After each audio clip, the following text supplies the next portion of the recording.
সকাল এখন 7:30 আর আমি যাচ্ছি ফ্রেশ হতে, কারণ করেছি নাইট।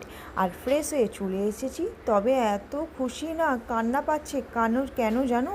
নাইট করে আবার ডে করতে হবে, তাই একটু এনার্জি নিয়ে নিলাম।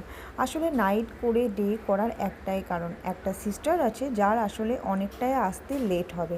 সো সে আমাকে বলেছে প্লিজ একটু যদি থাকো, তাহলে আবার যে তোমার নাইট ডিউটি আছে, আমি তোমার রাত্রি 10টা পর্যন্ত ডিউটি করে দেবো, আর তুমি আমার এখন বেলা 1টা পর্যন্ত করে দাও।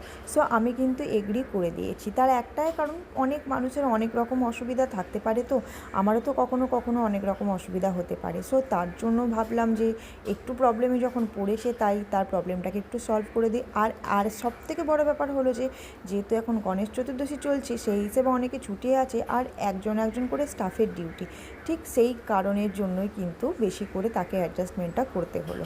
সো আমি ডিউটি দেখতে পাচ্ছ শুরু করে দিয়েছি, এখন মোটামুটি বেজে গেছে 11:30টার মতো। আর আমি মোটামুটি আমার সব রকমের কাজ সব কিছু কমপ্লিট করে ফেলেছি। আর এদিকে হচ্ছে গিয়ে তোমার আর একটা পেশেন্ট আসছে বললো, তার জন্য আমি বেডটাকে বেশ সুন্দর করে রেডি করে রাখলাম। আর এখানে আমি কিন্তু আসলে একা একাই ডিউটি করছিলাম, জানো তো, 3rd ফ্লোরে। আর তারপর দেখতে দেখতে মোটামুটি বেজে গেছিলো 1টা, আর আমার যে স্টাফ নিয়েছিল ছুটি, সে কিন্তু চলে এসেছে, আর এদিকে আমার হবুও চলে এসেছে। চলো এবার যাই আমি বাড়ি, এরপর যাবো, খাবো, ঘুমাবো, তারপর আবার আমি সেই রাত 10টার সময় করে ডিউটি আসবো।